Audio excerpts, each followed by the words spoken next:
Hey everyone, welcome to September's Flash Fiction. We've got something a little bit different from my comfort zone. This one is a bit of a sci-fi. And if you've been following the Flash Fiction series, it's actually a sequel, standalone, so you won't totally get lost if you start listening or reading this one. So let's jump into it. Then after that, I've got some exciting news to share. So this story is called Compatibility. A blue ball remained stationary in front of a black matte paper. The sphere was painted in blue, green, and white blotches to represent the ocean, land, and clouds. The black space around was covered in tiny white dots, a simple representation of Earth from outer space, the planet that everyone has called home. Calling another world home was a far-fetched concept. Space travel has always been a dream. The astronomical distance between other Earth-like planets is mind-boggling. Even the idea of light years is a tough one to grasp. Scientists have had many theories about how we can travel vast distances. Often these require technologies that have not been developed. Basically, space travel is still a theory. There is also the possibility of the human race being wiped out before we even get the chance to develop space travel technology. None of this changes the fact that we are still fascinated by the stars. A man leaned down to look at the model of Earth closer, inspecting the tiny moon that was attached to the planet by a wire. He eyed each of the major continents of Earth before letting out a sigh. He couldn't help but wonder, where did it all go wrong? "You examine that every day," said a cold, feminine voice. The man got up and turned to face the woman who was at the kitchen bar, boiling water on a stovetop. "Yeah," he said, while walking over to her. He leaned against the counter, saying, "We've been down here for so long, I wonder if I will start to forget what the surface is like." "Is your memory that bad, Mr. Morin?" the lady asked. "I'm not sure," the man said. "I hope not. It is just a concern of mine."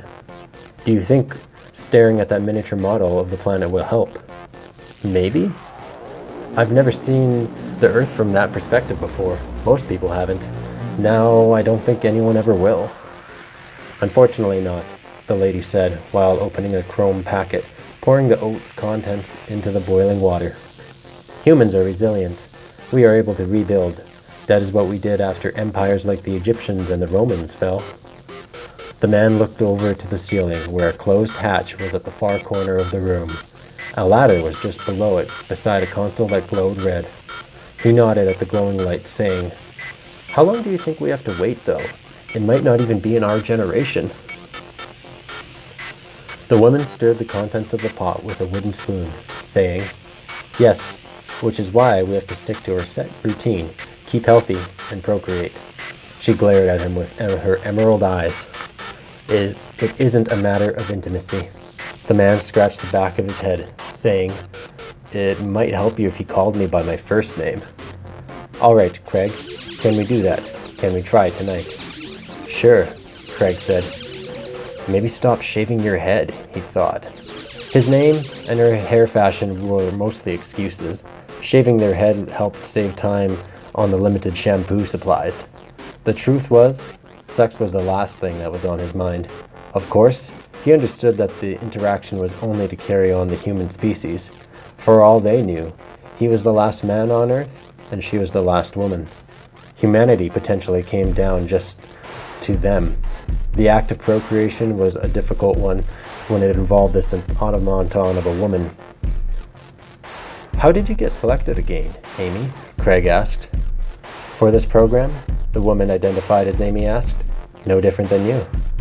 "That's the funny thing," Craig said. "I'm not sure if I fully recall." Amy squinted, saying, "Your memory really isn't that good. We'll have to perform more mental exercises to correct this. Hopefully, it isn't a defect in your genetics." She poured the oatmeal out of the pot and into 2 separate bowls. "Here, eat, and we will begin our morning analysis of the surface." "Maybe I bumped my head," Craig said. "Unlikely," Amy said coldly. "We monitor our health daily. It would have been flagged in the console." Craig took the bowl and sifted through the contents around with a spoon, feeling the heat that was absorbed by the metal utensil. "Can you refresh my memory on how we got here?" Amy placed the pot on an unused element and took her bowl. "Well, we all took DNA tests, and we were psychologically evaluated. The results dictated who would be suitable candidates to continue the human race." "Right, I remember," Craig said. Truthfully, he didn't remember the events that brought him to the underground bunker. Everything seemed like a blur.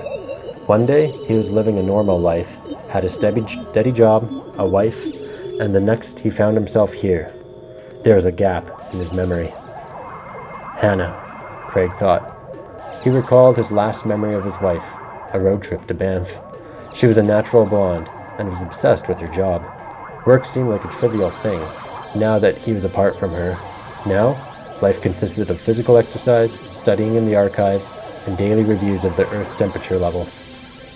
Craig looked up at his companion, saying, "How many more of us do you think there are?" "What do you mean?" Amy asked. "Of the human race?" "I guess.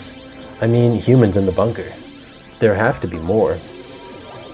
"Not to my knowledge. There wasn't enough time to build more before the asteroid hit, but they had enough time to do his screening process." Amy finished the rest of her breakfast and put the bowl in the sink. "I didn't build the program. The UN did in hopes to keep our species alive. Be thankful that you survived." "I fear I might go insane down here." "That is why they put the program guide together, so we have a purpose every day. I am no different than you. I signed up in hopes of surviving." "Yeah," Craig said. "That's true." He finished his oatmeal and placed the bowl in the sink as well. "I wonder if there were any doomsday preppers who managed to survive through this." "I guess our offspring will be the ones who find out about that," Amy said. Craig nodded. He didn't have any further to comment.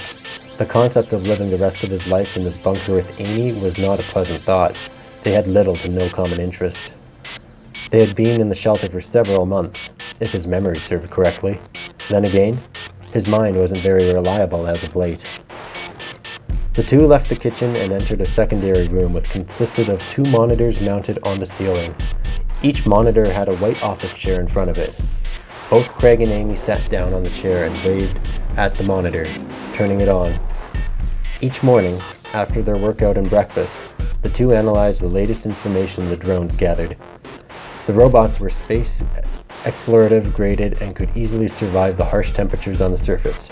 They were fully equipped with cameras and measuring equipment to test the planet's livability. The monitor showed a small live cam of the drone Craig managed.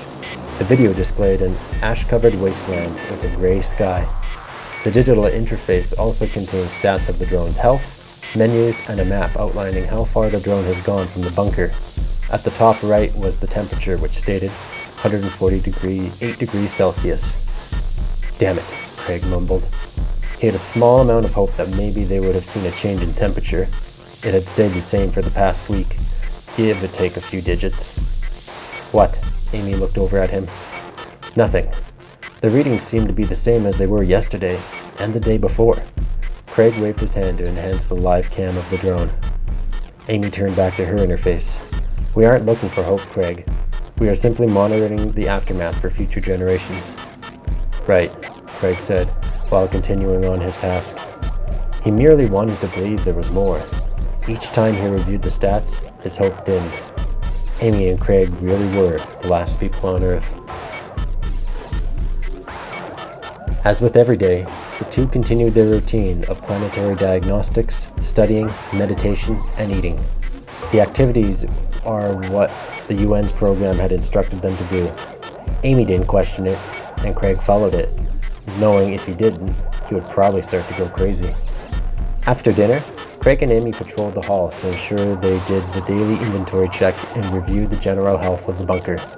As with every day, everything was in order. The task generally took a couple hours, which left one more task before leisurely time: procreation. The bedroom lights were brought to a level 3 of 10, creating a soft glow over the black sheets. Craig had just finished showering, drying himself from head to toe. Amy sat on the bed, hands on her lap. He wrapped the towel around his waist and walked over to the bed, sitting down beside her.